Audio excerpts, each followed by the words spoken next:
आपकी अभी book launch हुई है जो मेंटल हेल्थ को लेकर है। मैं आपको एक्सप्रेस कभी कभी लोगों को नहीं कर पाते तो हम वर्डिंग्स के थ्रू एक्सप्रेस कर पाते हैं, तो इसलिए मैंने बुक लॉन्च करी, notes from an uneasy soul. Depression को लेकर, मेंटल हेल्थ को लेकर काफी कुछ बातें बताते रहते हैं, तो एक बार उसकी जर्नी भी बता दीजिए। मेरे को बुली करा गया था मेरे कलर को लेके एंड मैं बहुत पतली थी, तो वहाँ से मेरा काफी ज्यादा डिप्रेशन। मेंटल हेल्थ से स्ट्रगल कर रहा है तो आप उसे क्या टिप्स देना चाहोगे? प्रोफेशनल के पास ही जाके अपनी प्रॉब्लम्स को बताना चाहिए। इमोशनली वो डाउन ही रहते हैं, तो उसमें हीलिंग कैसे करते हो आप? समथिंग जहाँ पे तुमको टॉक थेरेपी की जरूरत है।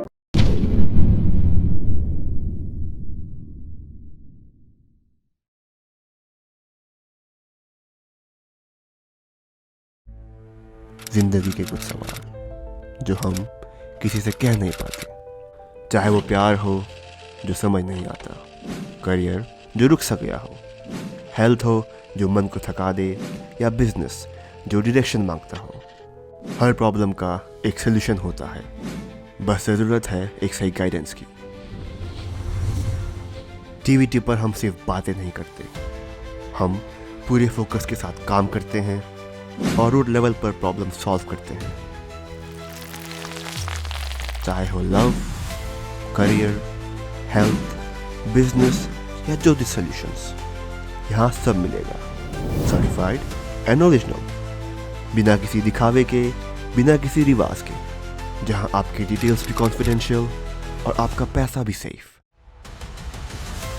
ये सिर्फ एक प्लेटफॉर्म नहीं, ये एक सेफ स्पेस है, सच बोलने का, समझने का और आगे बढ़ने का। तो आइए जुड़ते हैं टीवीटी के साथ, जहां सॉल्यूशन सिर्फ प्रॉमिस नहीं, एक्सपीरियंस होता है।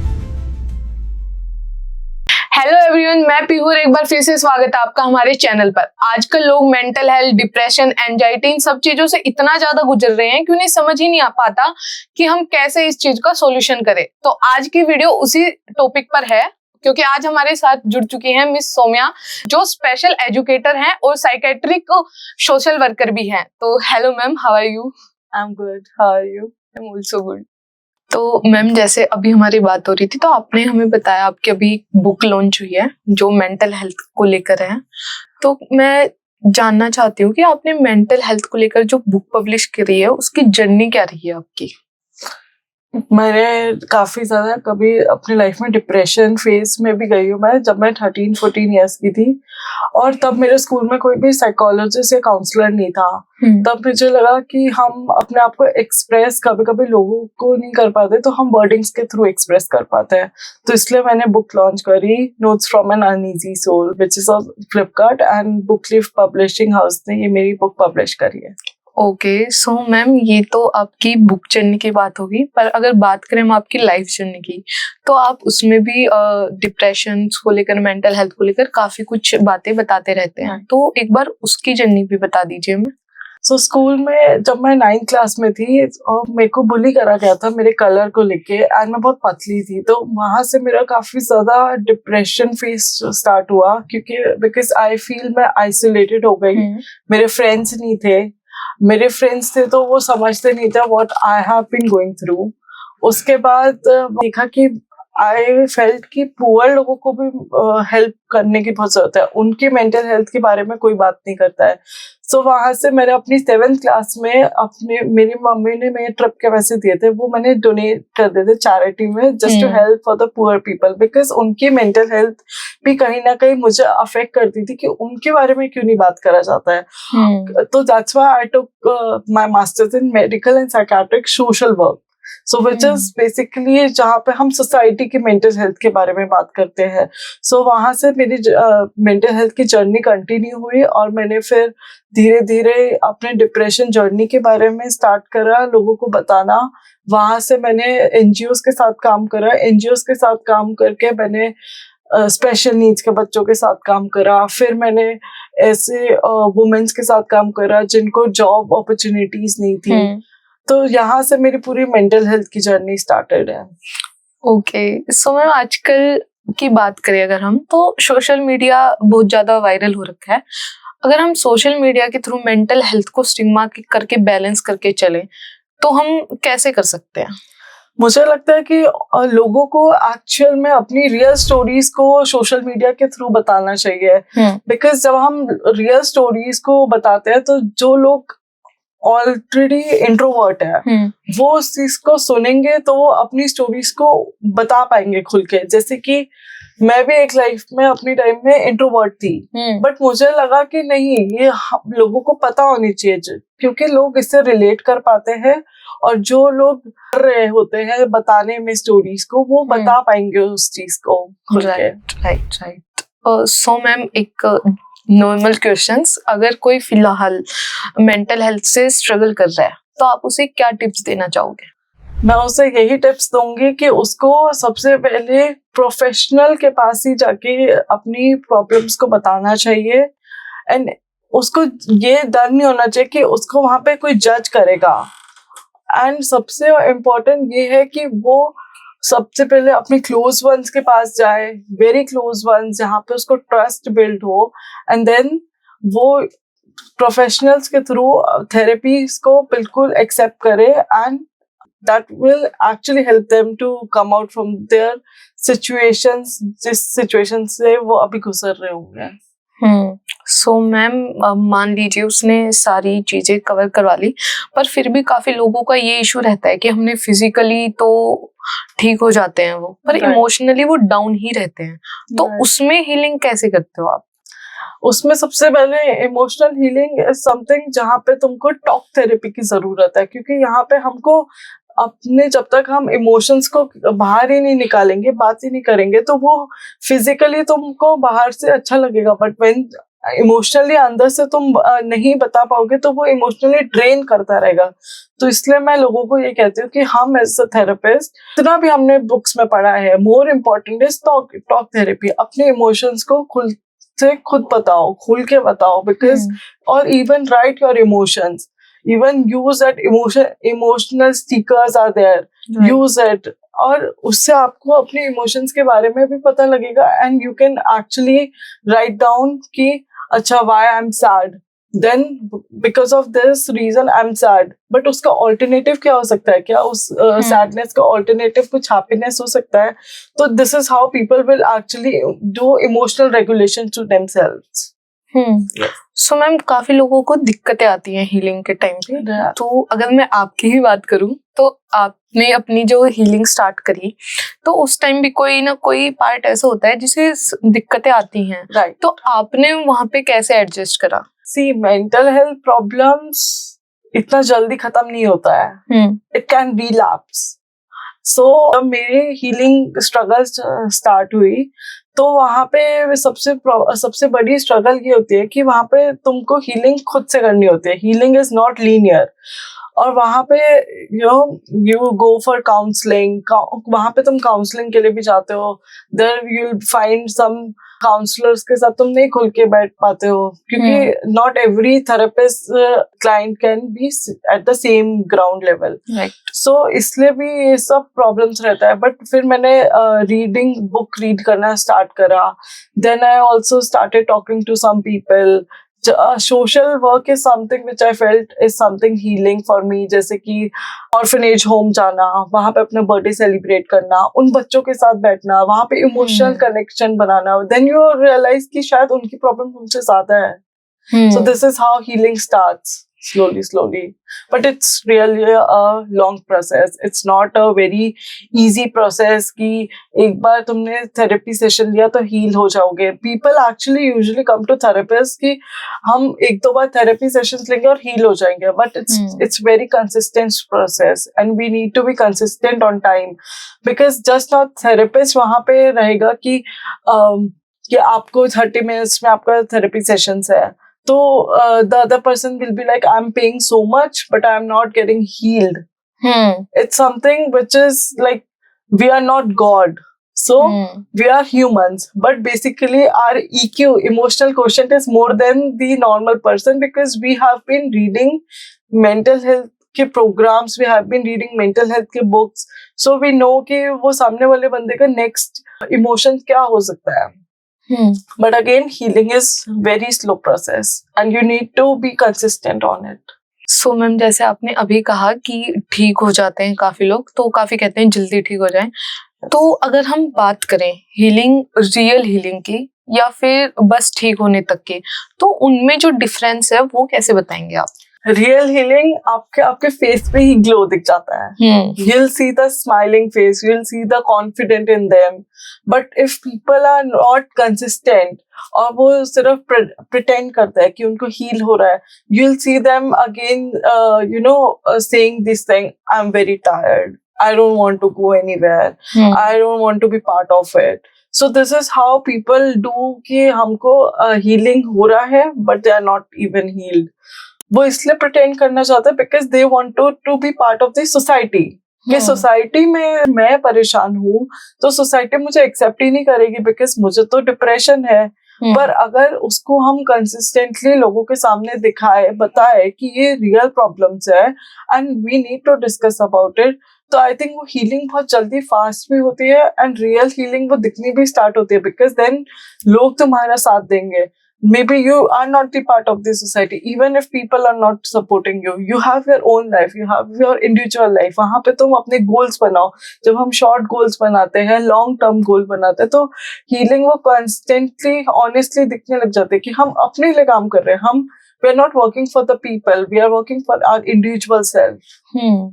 सो मैम हमें ना काफी बार देखते हैं कि जो बच्चे होते हैं, किड्स घरों में होते हैं, तो जो मदर्स फादर्स के आपस की फाइटिंग देख के बच्चा बहुत ज्यादा मेंटली प्रेशर या मेंटल हेल्थ से जूझ रहा होता है. उस टाइम अगर वो बच्चे को कैसे कवर किया जा सकता है हीलिंग के प्रोसेस से, अगर उसे सोशल मीडिया के थ्रू बताया जाए तो कैसे उसके लिए वो कामयाब रहेगा? आई थिंक जो छोटा बच्चा होता है, आप जैसे एज ग्रुप हो गया 10 to 12 ईयर ओल्ड, बेसिकली यही. सो वो स्कूल्स में भी जाके एग्रेसिव बिहेवियर शो करता है. एंड मोस्ट इम्पॉर्टेंट इज कि हम उसको सोशल मीडिया से नहीं कनेक्ट करते तो ज्यादा बेटर रहता है. क्योंकि बिकॉज आई ऑल्सो फेल्ट कि since I did my family counselling and therapy course, so I don't say कि इतना जल्दी हमको बच्चों को सच में सोशल मीडिया देना चाहिए. Because right now the social media is way changing. It's changing in such a way that if you scroll anything like it's will be adult again adult thing. So school में counsellor का काम रहेगा कि वो parents को भी council करे उन चीजों के बारे में कि पेरेंट्स को किस तरीके से अपने बच्चे के सामने बिहेवियर रखना चाहिए एंड बच्चे को प्ले थेरेपीज में डालना चाहिए कि उसको कंसिस्टेंटली जो एनवायरनमेंट मिले, वो एनवायरनमेंट मिले तो इस चीज का मिले कि वो बिना सोशल मीडिया के, बिना टीवी के, how he can perform well by reading books, by consistently working in colouring, by consistently working in the block making.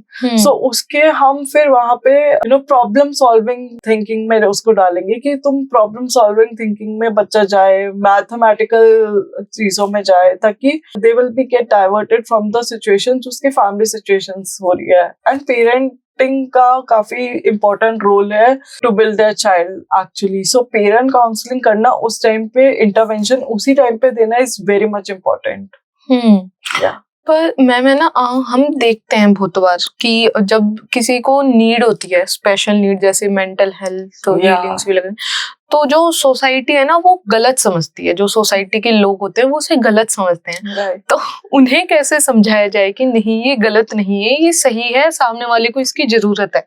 तो जैसे कि अब 5 year old चाइल्ड है, उसको ADHD के सिम्टम्स है, वो भाग रहा है, वो नहीं बैठ रहा है, ऑटिस्टिक है, आई कांटेक्ट नहीं है, तो तब क्या है कि तो पेरेंट्स को भी एक्सेप्टेंस होनी चाहिए उस चीज में कि अभी हमारा बच्चा जैसे है.